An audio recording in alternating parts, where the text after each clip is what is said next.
آج ڈاکٹر عظمیٰ خان اور میں اپنے کیس کے لیے آئے تھے ATC میں. اب ہم صبح سے یہاں بیٹھے ہیں 10 بجے تو 2 گھنٹے سے تو میں بیٹھی نہیں ہوں اسی انتظار میں کہ جج صاحب آ جائیں گے, پہلے کورٹ میں آ جائیں گے. جج صاحب کورٹ میں نہیں تھے.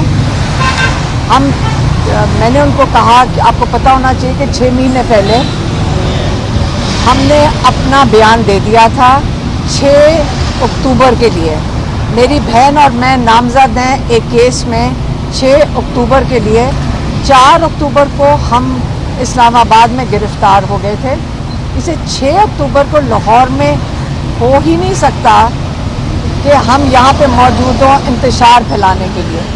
اب جج صاحب نے ہمارا بیان 4-5 مہینے پہلے لے لیا تھا, لیکن اور ساتھ انہوں نے پابند کیا تھا انویسٹیگیشن آفیسر کو کہ اپنی فائل لے کر آؤ اور آپ اپنا بیان لکھواؤ, میں ان سے اب نہیں لوں گا. اب اس بات کو بھی 4-5 مہینے ہو گئے ہیں. تو آج ہم تنگ آ کر جب ہمیں نظر آ رہا ہے کہ انصاف نہیں مل سکتا آج کل کے جو 26ویں ترمیم کے نظام میں جو باقی کچھ کسر رہ گئی تھی, ججز دیتے تھے انصاف, وہ بھی ختم ہو گیا ہے. تو جج صاحب سے ہم نے ریکویسٹ کی کیونکہ سارے لائرز جو باقی تھے کسی اور کیسز کے, جج صاحب ان کو چیمبر میں مل رہے تھے. تو ہم نے بھی ریکویسٹ کی کہ دیکھیں ہم بھی یہاں بیٹھے ہوئے ہیں, آپ ہمارا بھی کیس سن لیں. ہم نے آگے ہائی کورٹ جانا ہے عمران خان کی بیل ہیئرنگز کے لیے, لیکن جج صاحب نے باقی سارے لائرز کو ٹائم دے دیا, سارے چیمبر میں جا کر ان کو مل رہے تھے.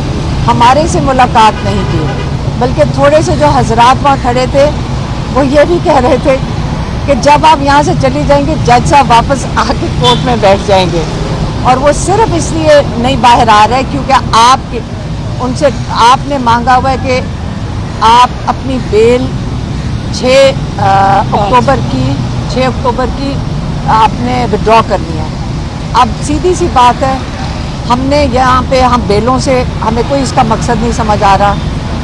6 اکتوبر کے لیے اگر جج صاحب اتنے 9 مہینے میں انصاف نہیں دے سکتے تو اس کا مطلب ہے کہ آپ نے یہ آگے جا کے کہیں استعمال کرنا ہے تو مت انتظار کریں. ہم اتنی حاضریاں لگا رہے ہیں, آپ نے اگر اس کو استعمال کرنا ہے جیل میں ڈالنے کے لیے تو ٹھیک ہے. لوگ پوری دنیا پاکستان کے انصاف کا نظام دیکھ لے 26ویں ترمیم کے بعد کہ ایسی ڈیٹ جس کے اوپر ہم پہلے ہی حراست میں تھے, اس ڈیٹ کے لیے آپ یہاں پہ ہمیں انصاف نہیں دے رہے, وہ بھی 6 اکتوبر کے لیے. تو اب ہم اگر آج نہیں کریں گے تو ہم پھر پیش ہو جائیں گے اور جج صاحب کے سامنے اور ہم کہیں گے ہم اپنی بیل اپلیکیشن وڈرا کر رہے ہیں, اور اگر ضرورت پڑی تو باقی جتنے کیسز ہیں ہم سب میں وڈرا کر لیں گے, کیونکہ فائدہ کچھ نہیں ہو رہا. میرا خیال ہے کہ انہوں نے اگر حراست میں لینا ہے 9 مئی کے لیے بھی, اور انہوں نے تفتیش نہیں کرنی ہے, اگر اس نظام نے ایسے ہی چلنا ہے کسی کے آرڈر پہ, آپ کو پتہ ہے یہ لاہور ہائی کورٹ ہے, آپ کو پتہ ہے ہم پنجاب میں ہم اپنے 9th کے بھی وڈرا کریں گے, اور کرنا تو ہم فیصلہ کرنا ہے کہ آپ ہمیں اریسٹ کریں. ہم نہیں چاہتے کہ آپ یہ ہمارے اوپر تلوار لٹکائیں, ہمارے پہ یہ تلوار نہیں ہے. ہم اپنی اگر یہی قربانی ہم یہ ابھی دے دیتے ہیں, آپ کی مرضی پہ نہیں چلے گا مریم نواز کی, ہم فیصلہ کریں گے. بس یہی میں نے کہنا تھا. مہربانی.